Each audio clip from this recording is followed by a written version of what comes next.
Post matric scholarship के तहत जो है 2 बड़ी अपडेट निकल के आई है, जिसके बारे में आपको पता होना चाहिए, क्योंकि आप सभी को पता ही है कि बिहार सरकार रिसेंटली यहाँ पे post matric scholarship form fill up करने के लिए न्यू पोर्टल यहाँ पे लॉन्च किया है, जिसके माध्यम से बहुत सारे स्टूडेंट यहाँ पे फॉर्म को फिल कर लिए हैं और बहुत सारे स्टूडेंट ऐसे हैं जो अभी फॉर्म फिल करने के बारे में सोच रहे हैं। तो दोस्तों दोनों के लिए जो है अपडेट निकल के आया हुआ है। वीडियो शुरू से अंत तक लेकर जरूर देखिएगा और आपके मन में किसी भी तरह का डाउट होगा तो आप हमें कमेंट सेक्शन में कमेंट करके पूछ सकते हैं। तो चलिए आज का वीडियो शुरू करते हैं, लेकिन उससे पहले अभी तक आपने इस वीडियो को लाइक नहीं किया है तो फटाफट वीडियो को लाइक कर दीजिए। तो फ्रेंड्स, अपडेट के बारे में जानकारी देने के लिए सबसे पहले हम बिहार पोस्ट मैट्रिक स्कॉलरशिप का जो ऑफिशियल पोर्टल है वहाँ पे आपको हम लेकर आ गए हैं। हमेशा आपको कंप्यूटर में pmsonline.bih.nic.in ही टाइप करना है। आपको इससे मिलता जुलता वेबसाइट पे नहीं जाना है। क्यों नहीं जाना है, यहाँ पे देख सकते हैं कि बता दिया गया है कि ये जो है ऑफिशियल वेबसाइट है Bihar post matric scholarship form fill up करने के लिए। इससे जो है मिलता जुलता बहुत सारे वेबसाइट बनाए गए हैं, वहाँ पे जाकर आपको फॉर्म को फिल नहीं करना है। उन साइट से जो है आपको सावधान रहना है, नहीं तो वहाँ पे अपने डेटा देंगे तो हो सकता है कि आपका जो है डेटा लीक हो जाएगा और आपका डेटा का मिस यूज भी किया जा सकता है। तो हमेशा अपने कंप्यूटर में pmsonline.bih.nic.in ही टाइप करना है। यहाँ पे पहला जो है चीज़ यहाँ पे देख सकते हैं कि यहाँ पे हाईलाइटेड करके बता दिया गया है कि आपको जो है मिलता जुलता वेबसाइट पर नहीं जाना है। यही जो है बिहार पोस्ट मैट्रिक का ऑफिशियल वेबसाइट है। अब यहाँ पे नीचे आएंगे तो सबसे पहला जो अपडेट है उसके बारे में हम बात कर लेते हैं, उसके बाद दूसरा अपडेट के बारे में हम बात करेंगे।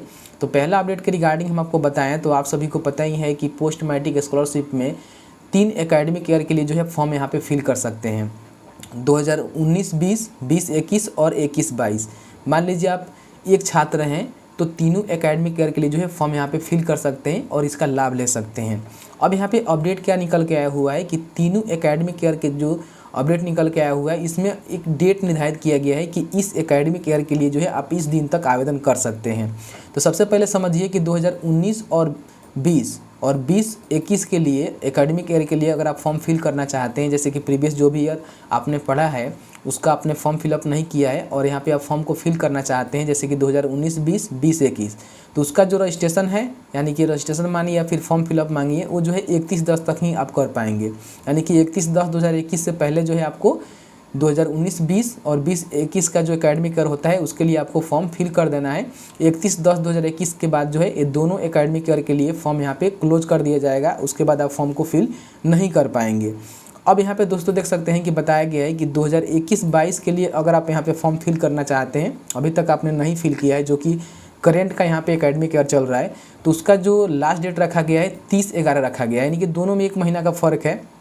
अगर यहाँ पे 2021-22 के लिए भरना चाहते हैं तो आप 30/11 यानी कि 30 नवंबर 2021 तक फॉर्म को फिल कर सकते हैं। तो ये जो है पहला अपडेट है जो कि मेरे ख्याल से बहुत ही बड़ी अपडेट है। अगर आप यहाँ पे फॉर्म को फिल करना चाहते हैं तो इसके हिसाब से ही आपको फॉर्म को फिल करना होगा। साथ ही साथ दोस्तों यहाँ पे जो मतलब अकाउंट होगा स्टूडेंट का ही होगा, जैसे कि मैंने आपको बताया था ज्वाइंट अकाउंट आपको यहाँ पे नहीं लगाना है। अब यहाँ पे दूसरा अपडेट जो निकल के आया हुआ है वो जो है बहुत ही ज़्यादा महत्वपूर्ण है, उसके बारे में आपको पता होना चाहिए। तो उसके लिए क्या करेंगे, हम लॉगिन करके सबसे पहले आपको बताएंगे। तो लॉगिन करने के लिए आपने जो भी मतलब कैटेगरी से फॉर्म फिलअप किया है उस पर आप क्लिक करेंगे। क्लिक करने के बाद आपके सामने जो है कुछ इस तरह का इंटरफेस आएगा जहाँ पे लॉगिन करने के लिए बोला जाएगा। तो अपना यूज़र नेम पासवर्ड डाल लीजिएगा। उसके बाद यहाँ पे जो भी कैप्चा दिया गया है उसको हम यहाँ से फटाफट को फिल कर लेते हैं और लॉगिन के बटन पर क्लिक करते हैं। देख सकते हैं कि यहाँ पे जो है लॉगिन होते ही यहाँ पे एक अपडेट निकल के आया हुआ है जिसके बारे में आपको पता होना चाहिए। आप में से काफ़ी सारे लोग परेशान हो रहे थे, पूछ रहे थे कि ये अपडेट आया है तो इसमें हमें क्या करना है। तो सबसे पहले ये समझ लीजिए कि कुछ डेटा है जो आपको यहाँ पे अपडेट करना है। कौन कौन सा डेटा अपडेट करना है, जैसे कि मान लीजिए अगर आपने भी फॉर्म फिलअप कर लिया है, फाइनल सबमिट कर दिया या फिर नहीं किया है, तो इंटरफेस जो है आपके सामने यहाँ पे आएगा। तो यहाँ पे देख सकते हैं कि सबसे पहले जो है आपको सिलेक्ट एप्लीकेशन आईडी मतलब पूछा जाता है कि अपना जो है एप्लीकेशन आईडी सिलेक्ट कीजिए। यहाँ पे दोस्तों आपको हम जानकारी के लिए बता दें कि जैसे कि यहाँ पे आप सभी को पता ही है कि पोस्ट मैट्रिक स्कॉलरशिप में 3 एकेडमिक ईयर के लिए जो है फॉर्म यहाँ पे फिलअप हो रहा है, 2019-20, 20-21 और 21-22।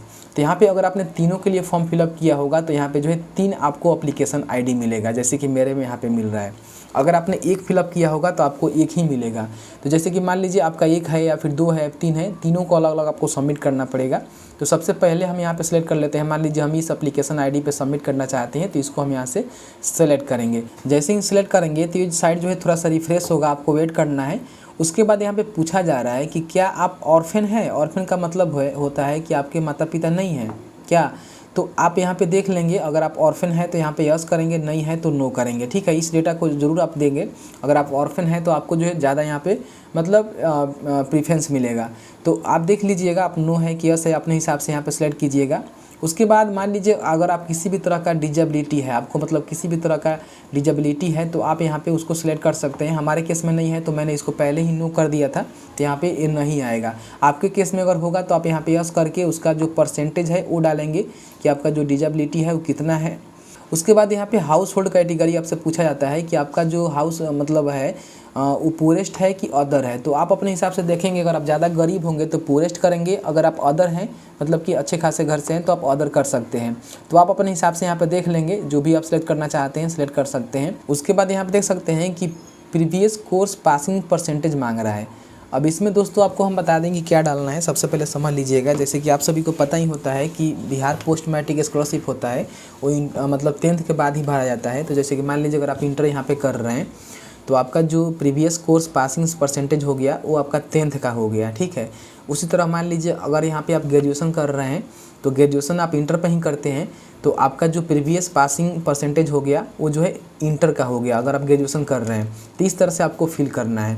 जैसे कि मान लीजिए अगर आप यहाँ पे डिप्लोमा कर रहे हैं, अगर इंटर पास करके डिप्लोमा कर रहे हैं तो इंटर ही आपका प्रीवियस जो पासिंग परसेंटेज हो गया वो आपका इंटर का हो गया। तो इंटर में आपका जितना आया होगा उतना डाल दीजिएगा।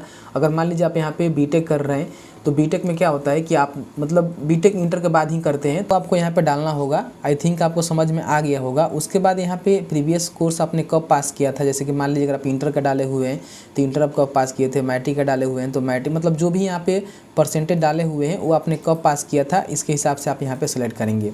उसके बाद यहाँ पे देख सकते हैं कि लास्ट ईयर पासिंग परसेंटेज, यानी कि लास्ट ईयर का मतलब ये होता है कि जैसे कि मान लीजिए अगर यहाँ पे आप इंटर पढ़ाई कर लिए हैं और ग्रेजुएशन में एडमिशन लिए हुए हैं तो ग्रेजुएशन में 3 यहाँ पे ईयर होता है, फर्स्ट ईयर, सेकेंड ईयर और थर्ड ईयर। तीनों के एग्ज़ाम जो है अलग अलग होता है, आप सभी को पता ही होता है।